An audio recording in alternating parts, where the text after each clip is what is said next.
It's an honor to be invited to participate in this event and to be in this room with all of y'all. We know that nonprofits really are the backbone of making so many good things happen in San Antonio and Bexar County. Hate to imagine what it would be like if we didn't have all of the good work that y'all do day in and day out. We are going to be focusing on your issues and how the two candidates for the Democratic nomination for Bexar County Judge can empower and amplify all the good work and efforts that y'all have every day. I do work for a nonprofit, and so I'm proud to say that. And I think nonprofit journalism is the future for our communities. And so let's get started. Let's go ahead and bring up our two candidates. We have our incumbent County Judge Peter Sakai with us this morning, and former Mayor Ron Nurenberg.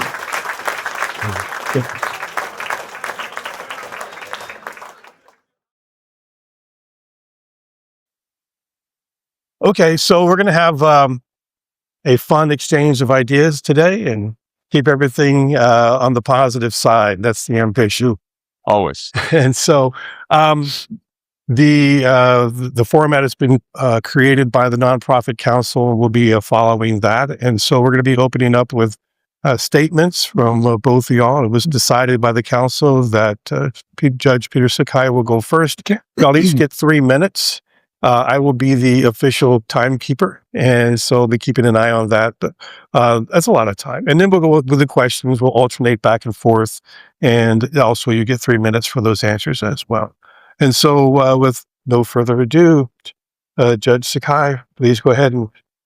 Good morning. How's everybody doing today? For those that were at that debate last night, hey, we're here live and present again.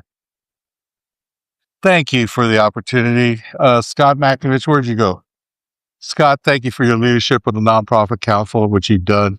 You know, I got to give a shout out to Scott because we're Valley guys, right, Scott? We came out of the Valley of McAllen, Texas. And so I know we got a bunch of Valley people in the room. Dave Davies, thank you for your leadership over at TPR and bringing those issues to our community. I believe everybody knows me. I'm Peter Sakai, your county judge, if you didn't. And the first thing I want to say this morning to all of you, I love you. I say that with mucho corazón, mucho cariño. What that means is with heart and affection. For those that have been with me over my 30 plus years of public servant, we've been together as a true partner, working to build a better community, a better Bexar. About 30 years ago, for those that are younger, perhaps don't know the entire history of my relationship with the nonprofit community.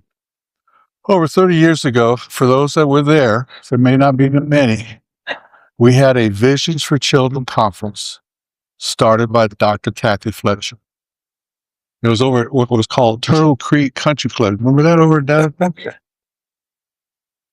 And that's when I introduced myself as when I was starting my judicial career.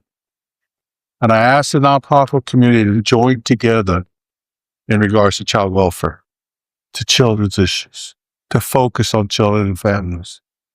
I said, let's do this with this strategy. This is part of my vision and part of my leadership.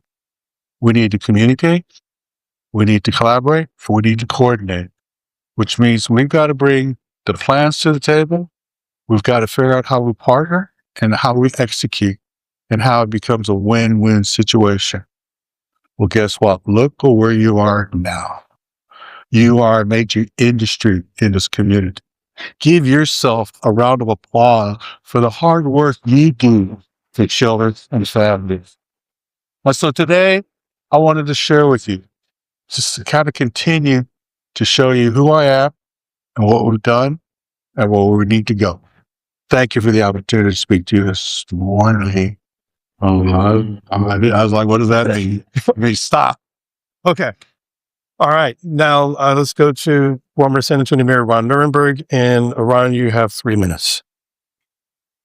Good morning, everyone. My name is Ron Nirenberg, and many of you I know personally through some of the most challenging times that we've experienced in this community and across this country over the last few years. So before I start just with a brief introduction, I do want to just say thank you from the bottom of my heart for the work that you've been doing, particularly over the last 6 years, as we have really been gripped with some of the most intense challenges within the funding spectrum, but also within the social services networks of this community.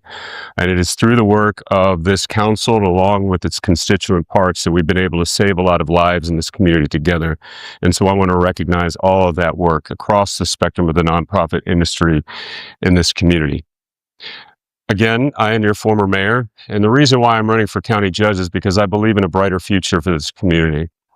In fact, I do believe, based on all the things that we've been doing together over the last number of years, that we have all the resources and talent in this community to be one of the most resilient and prosperous places in Texas. But it's one thing to be ambitious. Leaders need to deliver. And so that's why I'm running. The things that we're going to be debating over the course of this campaign are the same issues we've been debating for the last 3 years and that, frankly, my opponent has promised to fix. But they're getting deeper and worse. And the challenges are in public safety, across the health service space, in a lack of planning for the growth that's occurring in this community. And I will tell you this, Peter Sakai is a good man, and I admire his work as a children's court judge. But that is not the job we are campaigning for.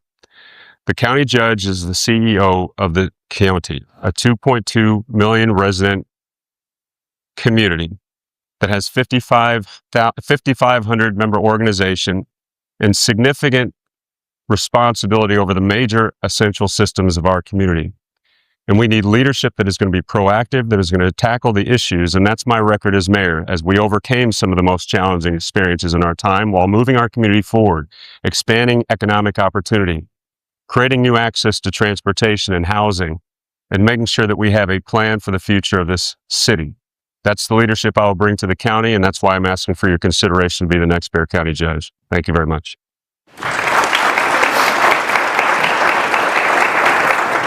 All right, so now we go to the questions. We're going to be alternating who goes first on these out of fairness. We just want you to really focus on yourself, talk about your own accomplishments, your own visions, and we'll try and keep sort of the shots to a minimum, keep the sharp elbows tucked in a little bit. Okay. So nonprofits are essential infrastructure for Bexar County, not optional charities. With 87,000 nonprofit jobs and $15 billion in revenue, nonprofits are a major economic engine. How will your administration integrate the nonprofit sector into Bexar County's broader economic development strategy? As county judge, how will you ensure nonprofits are treated as core partners in county planning, budgeting, and crisis response rather than after-the-fact service providers? And Ron, you have 3 minutes. Sure. Well, the approach needs to be a partnership, not just a beneficiary-donor relationship. And the reason why I say that is that prior to my tenure as mayor, we were still treating nonprofits as basically organizations that did extra work at the city. In fact, there was a debate going on in the city council whether or not delegate agencies needed to continue to be funded by the city. And so I reminded the council, and through the process of establishing an equity framework for this community, that we call nonprofit organizations, agencies that are here represented today, delegate agencies for a reason. We recognize the work that nonprofits in this community is essential to the well-being of the city. And therefore, without the expertise on the city in the city organization to do that work, we delegate that responsibility to the agencies that we fund. And so moving from that donor-beneficiary relationship to one that is strategic partnership, that is part of the strategy for bringing that to Bexar County. The work has to be equitable. We have to focus the resources where they're needed the most, and it has to be ongoing, making sure that nonprofits are working with us on prevention strategies, intervention strategies, and also are able to be activated during crisis response. That's my approach as mayor of the city, and that's what I'll do as county judge. All right. And now the same question goes to Peter Sakai. Great question, Dave. For the last 3 years as your county judge, we have had a true partnership. But remember, let me remind you where we've been. That wasn't the way things have been with the county nor the city. But I, with my leadership, my vision, knew that we have to commit to a public-private partnership. You are a shining example of how the private sector steps up, especially to the philanthropy. And we really got some great philanthropists. That's why we have some really renowned programs in our program, right? We have Children's Court, which is nationally renowned, Haven for Hope, nationally renowned, the Center for Miracles. Guess what? We have children's hospitals at every hospital system. We have become very children and family focused because of our true partnerships. And that's the way it's been for those 30 years. And if you work with the county, you know, for the last 20 to 30 years, that's not the way it was. The county has pivoted. This is where we're going. We're pivoting to continue to increase the effectiveness and efficiency of how we deliver services, especially in today's world of food insecurity, healthcare access and security, affordable housing and security. I look to you to truly partner, to truly bring those expertise to the table. And it's my commitment to make sure that county government, with an open and transparent meeting, I'm bringing those department heads to you. One of the biggest things I've learned is obviously the difference between city government and county government. I have helped all of you. I have had open door policy to continue to help you understand how county government works. It's very, very different. And it works through the county commissioner's court, 4 commissioners, and me and county judge. And I believe most nonprofits that come to me, you don't need to hire a lobbyist. My door is open. I will help show you the way. And many of y'all know that. And that's the reason why, again, a true partnership, not just with words, but with action and execution and accountability. Next question, and Peter Sakai, you're going to be going first on this one. Cuts to nonprofit funding simply shifts the cost onto the county's systems. Can you commit to protecting or increasing county investment in nonprofits during budget shortfalls? And how would you justify that decision to taxpayers? I believe I've answered it, and I'll answer it again in the most clear and concise way. Yes. I am committed to increasing and to make sure that we have an effective and efficient use of taxpayer money. That's why fiscal responsibility of the county is so important, because we cannot increase property taxes, which will put a burden on the seniors, disabled, the veterans, which means more work for y'all. What we need to do is we need to be effective, efficient. We need a rate of return of investment. That's the reason why we need data and metrics. That's why every nonprofit who comes into my office, I say, look, you got to have a business model. You got to tell me what you're delivering, because I am willing to pay for it. And that is the sources of revenue you need to continue sustainability. Again, a true partnership. A person dedicated to the children and families and to the welfare, from public safety, public health, workforce development, infrastructure, economic development. We're all going to work together. We have to come together. Even in today's toxic, hostile world, we must come together and focus in. And that's the reason why my North Star has always been children and families. I know I'm not the family court judge anymore, but that's who I am. And that's what you get. And as county judge, I will make sure that commissioner's court is always children and family focused. And you're seeing that with the priorities and the budgeting that the county has made in my 3 years. All right. And the same question now to Ron. Can you commit to protecting or increasing county investments in nonprofits? Okay. And I'm going to try to paint some contrast by being very friendly. When ARPA hit, we restructured the form of government, Nelson and I, to basically work city and county hand in hand. So we had the revenue attached to the issues that needed to be addressed: food security and housing security. We worked with philanthropy as well as our city governments and county governments, to make sure that the essential services that needed to keep people alive were funded. We did that in partnership with you. When we received ARPA and COVID relief dollars, we programmed those into helping people with their immediate essential crisis response needs. But what has happened now, and we should commit those dollars, and we should commit to strengthening our nonprofit community because it is essential for the healthy functioning of this community.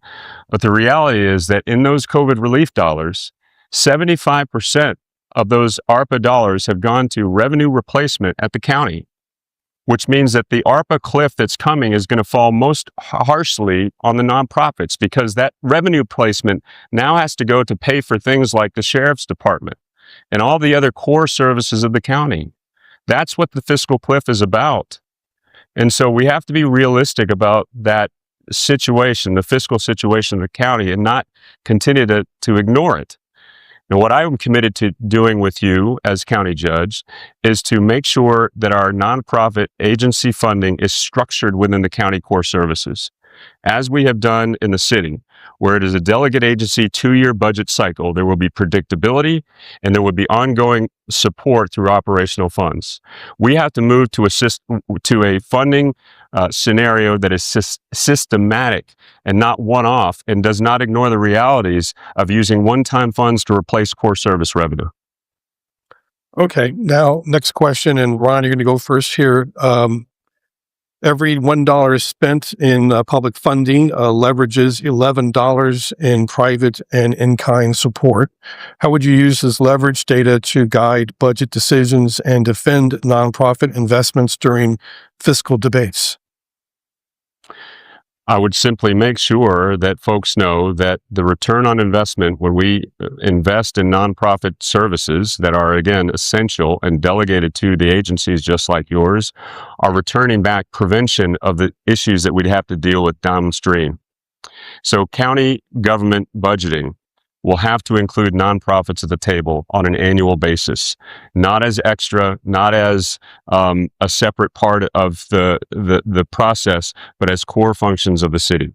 I would also make sure that we're working together across the region to avoid duplication of efforts. We all know it. We see it. We see duplication of services in the housing spectrum and the public health spectrum and many other services.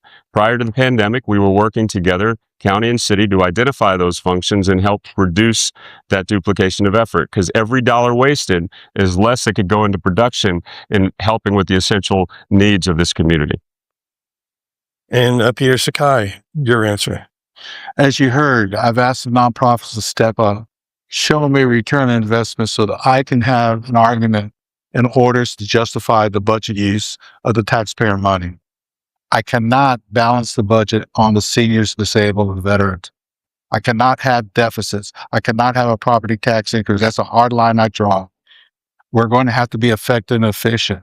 So thank you, Ron, for bringing the issue about revenue replacement. So let me correct the record and say revenue replacement is what is going to allow me to continue to see what you have done with the money that we got, the $300 million. You know, out of $300 million ARPA money, $75 million has gone back to you, whether it's capital projects, services, or whatever services you need. Some of it is small grants. Some of it is big capital projects. You know who you are and we have much, much more to do. So revenue replacement has eliminated the ARPA cliff. That is not an issue. And because of my leadership, we are prepared to move forward to invest in you, but we're going to need the data. We need to know the return on investment. That may cause some brutal, honest conversations, but it's going to make us stronger.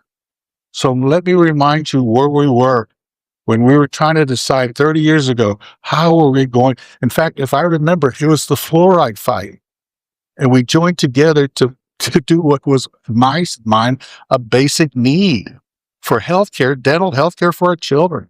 So we know we have forces and opinions in our community that sometimes just don't understand. And you have an advocate. I've been there with you, a true partnership. And that's the reason why data, metrics, analytics are so important.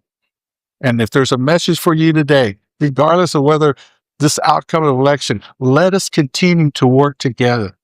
That is, no matter, I will respect the outcome with the voters, but you have my heart, my passion, my commitment that we will continue to fight for the children and families. And children and families will always be in my North Star. And that's where we're going, and that's how we're going to accomplish. And we do that one day at a time, one family at a time, and all the services you provide.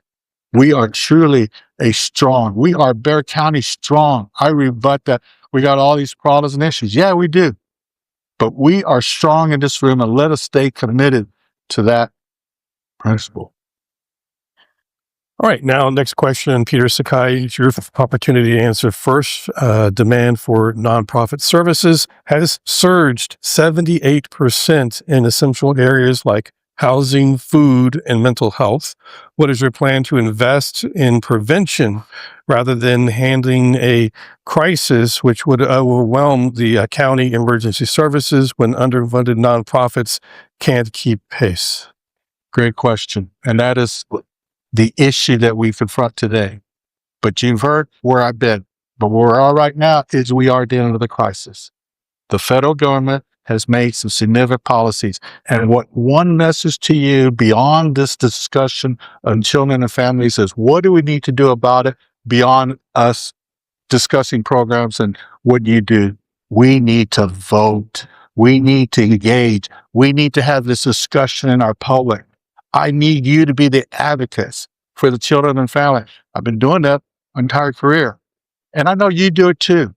But we have to engage our family. We have to engage our friends. We have to change the course of this country. We have a constitutional crisis. We have federal policies that have cut SNAP, food assistance, food stamps. We have cuts to affordable health care subsidies, Medicaid. We should have had an expansion of Medicaid a long time ago. But we have to work with that. And we have had, obviously, a capacity of affordable housing. But what has the county done? The county has stepped up. We are meeting the crisis. Commissioner Calvin and I teamed together to get emergency rental assistance. And then remember, there was an article about a family that needed help, and I kicked it in gear. We have a food crisis, and I created a food security summit. Some of y'all participated. Why? Because I bring the experts to the room. I listen to you. We come up with a plan, and then we execute, and we move forward. And it's not increasing bureaucracy. It's not making county government bigger. In fact, I got to keep it more effective. I try to just live with what we got.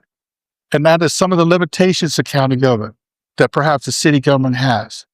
So as we look to the future, I will continue to stay on this path to make sure that we are dealing with the crisis, but we are looking for the solutions. And that's the reason why I look with this country with great optimism and hope. America is great.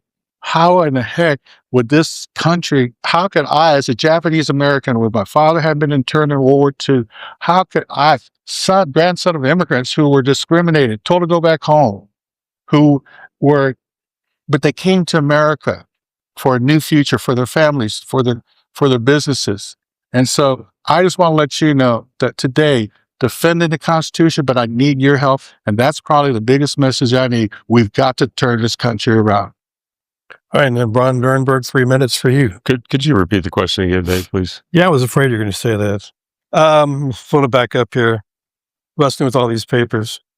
Demand for nonprofit services has surged 78% in essential areas like housing, food, and mental health. What is your plan to invest in prevention rather than handling a crisis which would overwhelm the county emergency systems when underfunded nonprofits cannot keep pace? This is really the question of our time, I believe. And as I was walking out, I was talking to Erica, and she told me she had received a study that recently that over 3/4 of nonprofits nationwide feel like they're in a less resilient space than they were before. And that is a huge red alarm for this entire country. And so the challenge for us is, how do we begin to invest in prevention while also dealing with the crises that we're experiencing downstream? And I tell folks this, and it's a little bit related to the previous question. If you want to fight crime in this community, you invest in great law enforcement. If you want to prevent crime, we give people good jobs. We do that through education and housing security and food security, and making sure that families are well. And so as it relates to this question, I believe that in the city, we've gotten the ball rolling. We've made equity and fighting poverty job number one. Starting in 2017, we began with a housing policy that is now spans the spectrum from homeless services to fill in gaps in our space with permanent supportive housing and lower barrier shelter, as well as working with our homeless service ecosystem and close to home, all the way up to building more affordable housing in this community, rehabilitating what we have, as well as producing more. Housing security is at the bottom of the pyramid. In addition to that, we've got to make sure that people have access to opportunity, job creation, as well as job training and education. We made community college free for every single high school student in Bexar County. We've also expanded pre-K to 3-year-olds. And at the same time, we've created the largest investment in workforce training in our nation's history. And while I've gotten a lot of flack for that, let me remind people that if we don't allow families, parents, single parents often, a pathway to better careers, so they're not having to work 2 or 3 jobs just to make ends meet, and they can get home to their children who would then be more likely to attain their own education and not be living in a cycle of poverty. We're going to continue to reproduce the cycle of poverty and expands. So efforts like Ready to Work, which are lauded nationally to break cycles of poverty, are the way that we can invest upstream, but also deal with the issues downstream. And that's where it takes getting to a systemic approach. We really need to understand the reality here, folks. The county is incredibly important. The growth that's occurring in this community is happening in these suburban and unincorporated areas. The clampdown on municipal authority, as well as the the tax code changes of the state, are going to make it much more important that we have a vision for growth of the county. And when we are facing a fiscal cliff, because 75% of the ARPA one-time dollars have gone into county core services, the challenges to the nonprofit community are immense when that fiscal cliff hits. Because tell me a neighborhood that you can go into and say, you know what, rather than funding law enforcement, we're going to actually put that money now into nonprofits. We're going to have that conversation in our community. Okay, I don't want to ignore it any longer. That's your 3, but you get to answer. You can continue the answer into the next question. Sure. Okay. And the question is, how will you ensure nonprofit leaders, especially those serving high-need communities, have a seat at the table on county boards, commissions, and advisory groups? And you get a fresh 3 minutes. Okay. And again, it's the conversation about trade-offs that we've got to be really clear with the public on. And that's why I always go back to that opening statement where it makes it very clear for folks. If we want to prevent crime, we've got to focus on giving people good outcomes, economic opportunity. We can do both at the same time if we're not wasting effort, duplicating services, and creating new silos. That's the situation that needs to change. We have to be realistic with folks, though. And so I also don't want to operate from crisis to crisis. We've got great programs that are beginning, and we can't just wait for a crisis to hit to activate them. The county has had a challenge just paying nonprofits. And so we need to fix that as well, because many of the nonprofits in this community go 1 month to the next operationally surviving. And so we've got to fix that situation. But most importantly, making sure that nonprofit representatives are at the table when we appoint boards and commissions and leadership positions, so that nonprofit professionals have a voice in the creation of policy and in the creation of our priorities as a community. We all know in city council chambers and county courthouses across the state, sometimes the loudest voices aren't representative of the people that we are serving. And we've got to make sure that we put nonprofit leaders in position to represent this community, because you guys are doing the work on the ground that is keeping people alive. All right. And now, Peter Sakai, you have 3 minutes. Repeat the question, Dave. How will you ensure nonprofit leaders, especially those serving high-need communities, have a seat at the table on county boards, commissions, and advisory groups? Great question. I'm your voice on Commissioners Court. For those that have now engaged with Commissioners Court, after you've come to me, you know that it works through the Commissioners Court. It goes through the elected officials, the county commissioners, 4 of them.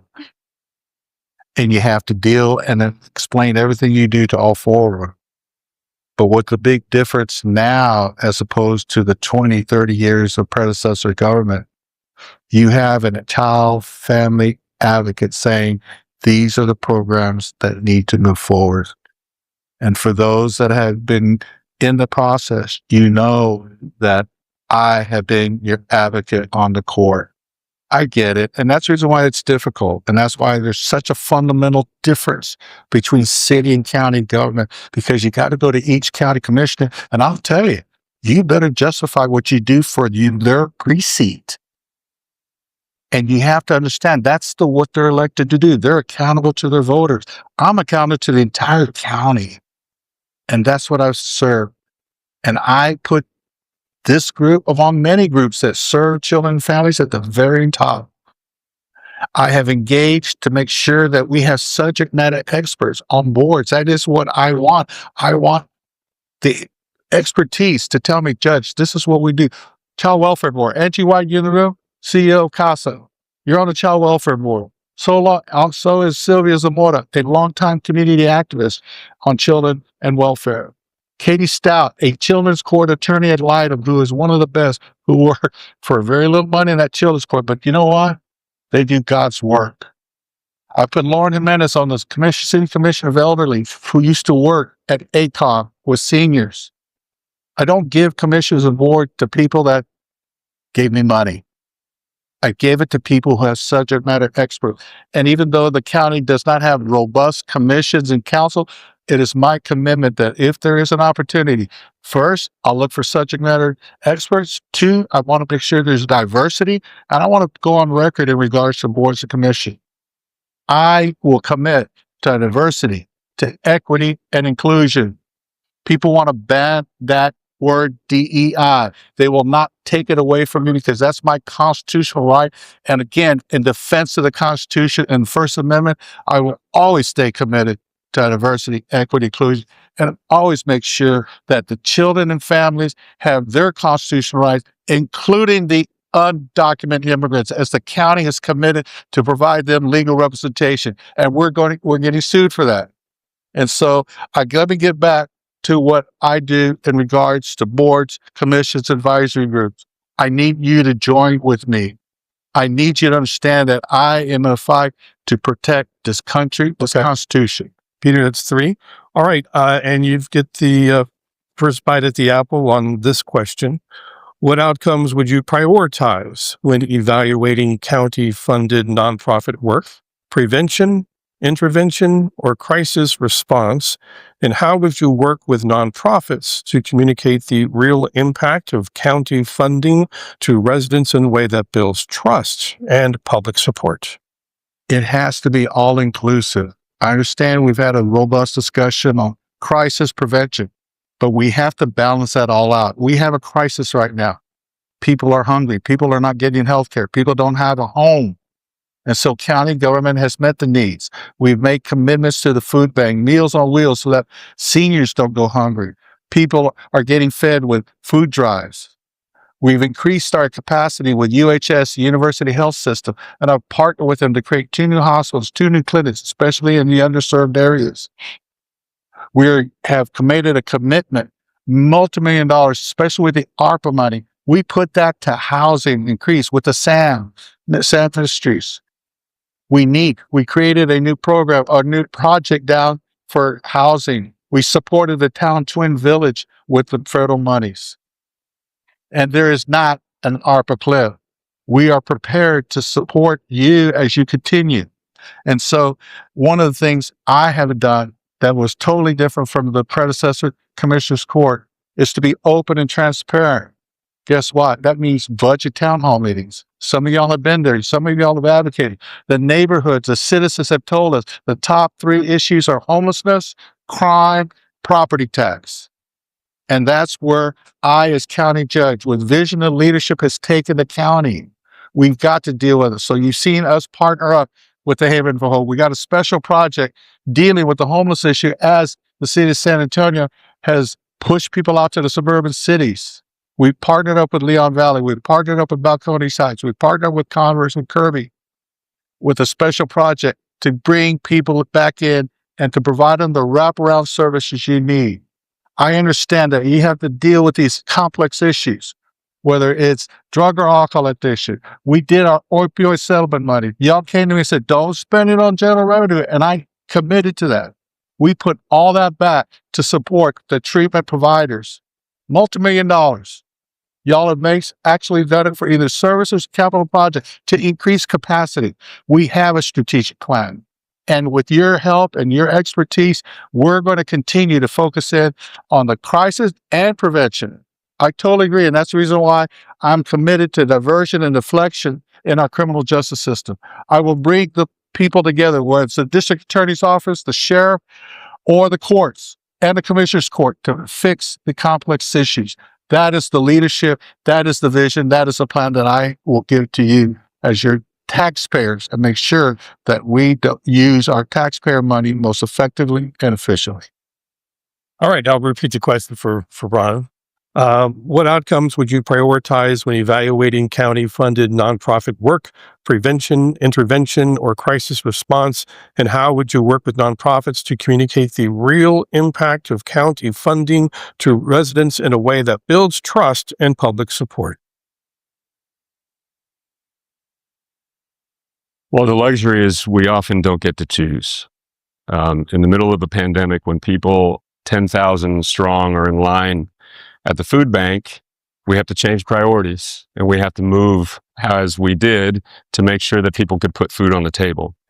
And when we worked together, Nelson and I, to make sure that we spent that money efficiently that we got from COVID, we were able to save 65,000 households from being evicted because they couldn't pay rent when we created an emergency housing assistance program, which was modeled across the country. So you often don't get to choose when a crisis hits you. But I do think it's important that we have a system in place that is more resilient, which is why we started at the base of the pyramid with housing and food security. And we created a housing strategy for this community. And most of the projects that the judge mentioned were done by the previous court, who recognized our strategic housing implementation plan under Nelson Wolff. And so on top of that, we have to make sure that we can have people move around a sprawling city. And so we brought mass transit to this community for the first time with a vote of the public in 2020. The public recognized in November of 2020, this is the city and the county that we live in. At the height of the pandemic in November 2020, we asked us to invest in pre-K for SA expansion, in mass transit for the future, and workforce for their neighbors. And they said yes to all those in robust amounts. We asked them to support housing. So the community, even during times of crisis, understood that we need to build a more resilient system, and that's what's in place now. So we have to continue to work together to build up a more resilient structure so that we're ready. We're preventing the ills that happen when we don't have opportunity for folks. But when crisis hits, you often have to have systems in place that allow you to deal with the crisis at hand, and priorities do change. And we've shown we can be nimble in that way as well. But we have to be real with folks. The truth of the matter is we cannot ignore what's happening at the federal level with the drawdown, but we can also not ignore what's happening at the local level. When we have significant parts of our core services budget at the city, depending on one-time COVID relief dollars that are expiring in 2 years, we cannot stick our heads in the sand and pretend it doesn't exist. We've got to get to work on it today, and we've got to do that collaboratively with the community. Finally, I will say I will start a community county visioning process, which has not been done. We need a strategic plan with nonprofits at the table for social services and other essential services to make sure that we have a plan for the growth that is needed for infrastructure as well as essential services in this community. And I will get started immediately as your next county judge. All right. And so now the next question, and Ron Nirenberg, you're going to get this question. Bexar County resilience depends on acting in true partnership now. What is one concrete action that you would take in your first year as county judge if elected to partner with the nonprofit sector in a more proactive way to strengthen the county? And perhaps I was getting a little ahead of myself, because I think what is most desperately needed in this community right now, amidst the transformation that is occurring across the region, the fastest growing region in the country, is a strategic plan for growth. We need an actual comprehensive plan that deals with the land use issues so we can protect our essential natural resources like the Edwards Aquifer, as well as making sure that we don't create the downstream impacts that nonprofits have to pick up. The reality is today, amidst all this growth and without a plan in Bexar County, we are creating new colonias in 2026. Communities out in the unincorporated area that are not connected to sanitation, public safety services, essential infrastructure, and often not running water either. That is unacceptable. With a plan, we can utilize the array of tools that we have, some of them outside of the reach of municipal authority, to make sure that we have those essential services and infrastructure connected. In some cases, it means putting the pressure on the developers themselves to have the increment funding to build that infrastructure and connect those services. In other areas, it may be that these are densifying communities in the unincorporated area, and we can help them become incorporated to have their own municipal authority so they can do that work. But we can no longer ignore the growth in this community as it relates to the social services that are needed that are picked up by nonprofits like you every single day. That's why the demand on services is up 78%, is because we ignore what's happening under our own eyes on a daily basis. We've got to work together across the 26 municipalities in the unincorporated area, develop a plan, and you need a county judge who is going to be accountable to the outcomes of that, not just talk about what's needed, but actually do something about it. All right, now, Peter Sakai, Bexar County resilience depends on acting in true partnership right now. What is one concrete action that you would take in your first year as a new term as county judge to partner with the nonprofit sector in a more proactive way to strengthen the county? Well, I want to correct the record. I'm in my third year to go to my fourth year as county judge. And obviously I'm asking for a year of support for a re-election for another 4 years. But in regards to my role as county judge, let me thank the nonprofit council. Let me thank Scott McInnes, because one thing that I have come to conclusion or to the realization is I've busted my butt working for the children and families and partnering with the nonprofits. And to a certain extent, I also want to give a shout out to my wife, Rachel Sakai, my rock, my life partner, and y'all know her. And she has been there as a subject matter expert. Sometimes I get criticized for that, but I will not apologize that Rachel is a true partner in regards to children and families and what subject matter expertise she brings.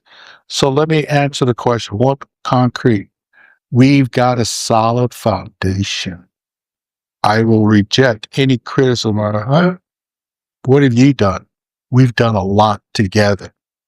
If there's anything I want to emphasize, it's about we, not about I. It's about what you, me, everybody in this room, and your employees, and your volunteers, and your boards, and the people that truly care about children and families. We have made significant investment, and we need to do a better job. So my concrete is we need to solidify, Scott. We need to put more of a formal partnership. Why? Because I came to realize the communication is going through me. My calendar's full. Most of y'all have had an opportunity to come into my office and make your pitch, whether it's the big nonprofits that need big capital projects to small ones that say, hey, Judge. And I have worked with the small ones, the through projects, the grandparents raising grandchildren, the off-ransom life. And I helped them start. I helped germinate the seed of their hope and optimism, and now they're fruitful. And so what we need to do is we need to improve the communication. We need to have a formal partnership, which I will commit to. And we then need to get out of plans and setting expectations. We've done that. We got too many plans on the shelves. We need to execute. And that's the reason why you see every commissioner's court meeting, the last meeting since the first year, if you look at the agendas, look at how much money has gone to the nonprofit community. Look to see how much money has gone to the community that will benefit children and families. And we will continue to do so. And when I see the opportunity for boards and commissions, y'all are going to be put a seat at the table. And that's the reason why I believe as a concrete action, you have somebody has subject matter expert and will execute. That is 3. All right. And here's your next question, Peter Sakai. As the county and the need for various services by residents continues to grow, and knowing nonprofits generate their own outside funding, what are the areas that you see nonprofits playing a major role or to a leading role, and how would you augment those nonprofit efforts with additional funding? As y'all have probably heard in the nonprofits that I have shared and worked with, I have made it very clear at this time that we have a crisis and we have to deal with it. It's regards to food security. It's regard to healthcare. It's regard to affordable housing. So if you're in that world as it affects children and family, you need to help me show the rate of return of what you do. And so one of the issues is that we need to increase that communication, and that's what we've done. And so what I want to do as Commissioners Court is to continue to execute. We don't need more plans. We don't need to continue to sit around. We just need to execute. And that's what y'all do day in, day out. And what we need to do is focus in on the priorities, right? I told you, food, health, healthcare, wellness, affordable housing. Plus, I have to focus on them from a higher level of neighborhood and the citizens. Public safety. I got to keep this community safe. I got to make sure small businesses thrive. It's also about public health and make sure UHS, University Hospital, which is the county hospital. So when people have no health care, they're going to go to the county hospital. Premium care. And we finally need to focus on economic workforce development. And what it boils down to, what you do day in, day out. You provide wraparound services. And what that means is drug and alcohol treatment. And I've committed the opioid settlement. We have put millions of dollars to treatment. We also need to focus in on mental health. And we did $20 million for public schools to increase mental health for our students, teachers, and parents. We are focused on mental health. Y'all know that. Y'all know that's the issue. The trauma that people, the victims, or the perpetrators that you serve. We've got to look through mental health from a public health perspective, whether it's criminal justice, whether it's social justice, or whether it's whatever program or path you're on, we have to focus on mental health. We have to take care of ourselves. And more importantly, and I say that at every conference or gala or luncheon or keynote address, you need to take care of yourself. Please take care of yourself. It's called self-care.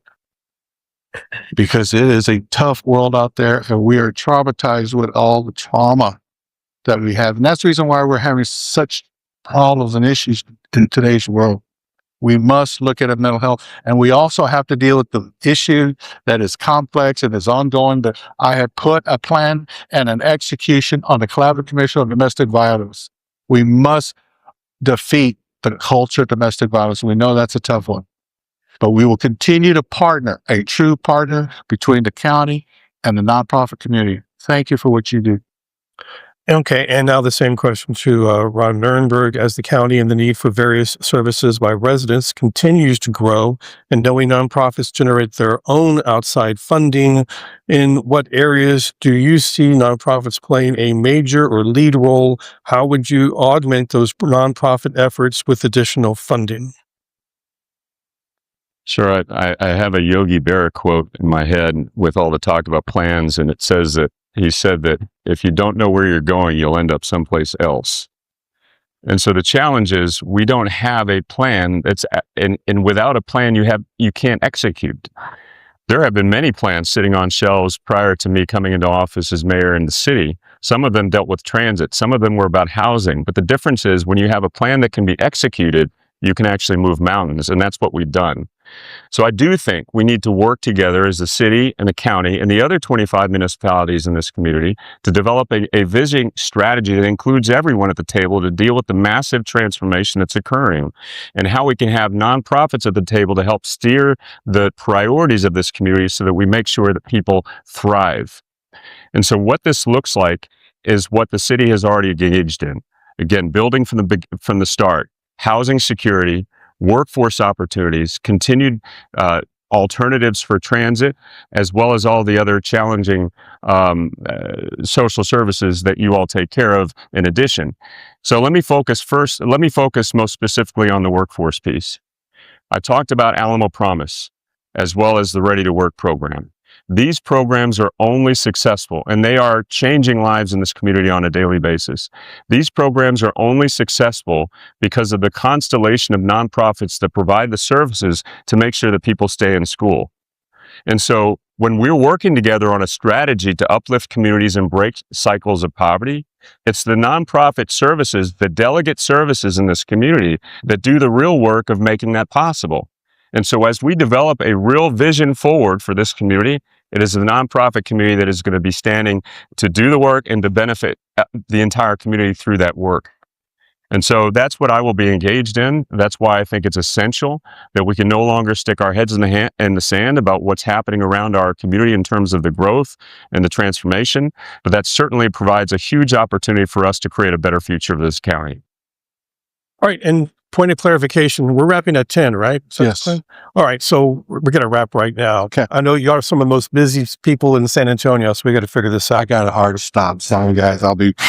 Yeah. Okay. So we'll start with Ron. What makes you the best candidate to be our next Bexar County judge in these current times? And why should constituents either working, volunteering, or being served by a nonprofit sector vote for you? 3 minutes. Sure. Well, I don't think I'll need 3 minutes, but thank you all very much for your time and attention today, most specifically the work that you do every day on the ground in our community, helping families and people thrive. As I did as mayor for 8 years, I will work together with you as a colleague, a friend, a partner, and a neighbor to make sure that we continue to do that same thing. But I will tell you that the issues facing the county are substantial. They're complex. They require leadership, proaction, and they require a vision. That's what I brought as mayor. That's what is required in this position as the leader of the county, which is not a judicial position. It is the CEO of an incredibly complex organization. And as Nelson Wolff showed, it is the preparation he had as mayor that allowed him to thrive alongside you for 22 years as this region's county judge. It is the relevant experience to make sure that we move this community forward. And so I ask for your support to be the next Bexar County judge, and I look forward to working with you to move our community forward. And now, Peter Sakai, your closing comments. Thank you, Dave Davies. Thank you, Scott McInnes. And thank you. I think I've expressed my feelings of where I've been as a county judge, public servant, and a child advocate. I've kind of walked you through where we've been, where we're at, and where we're going. So why am I best positioned? Because I am a servant leader who's always put children and families first. In my nearly 40 years as public service, I've always put children and families first, will continue. And I think that's a fundamental issue for this election. Where are your priorities? I've also been there as a public servant that knows how to listen, right? Have you been in my office? I listen. I share. And what also I do is I make a decision. Sometimes I say, hey, I think it's a great idea. Let's move. And many of y'all have been recipients of that decision-making process.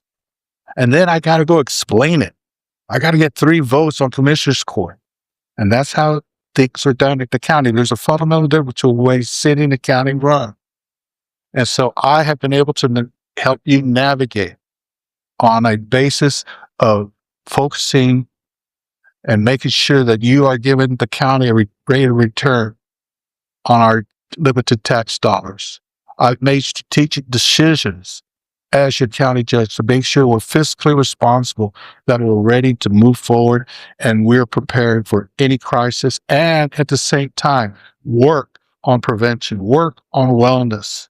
That's the reason why we're totally committed on the mental health aspect of our funding, and we're prepared to then continue to those programs that show us that rate of return. Also, too, you know that I am not a career politician. I've held myself to the highest standard of judicial ethics. That's the highest standard. I'm to avoid the appearance of impropriety. And that's what I brought to the court. If you watch Commissioner's Court, and I know you do, you see dignity and respect. We have stability. We have effective leadership. We have somebody that's guiding the county through the tough times. And when is required, will stand up and defend the Constitution. and will call out cruel, inhumane, wrong actions of our governments, whether it's our federal government, our state government, or local government. But we know that to serve the people, it will be at the local government level. And that's the reason why I ask for your vote, your support. I'd say endorsement, but Scott, you can't endorse. And so let's not go there. But I am truly committed to continue to lead this county and make it a better. And we've made such significant improvements and strides, and we have a lot of work to do. And we need to vote and change the That's it. of this country. And I want to get a round of applause for our two candidates, Peter Sakai, Ron Nuremberg. Thank you so much. Thank all of y'all for everything that y'all do and advocating for the best community we can have. Thank you.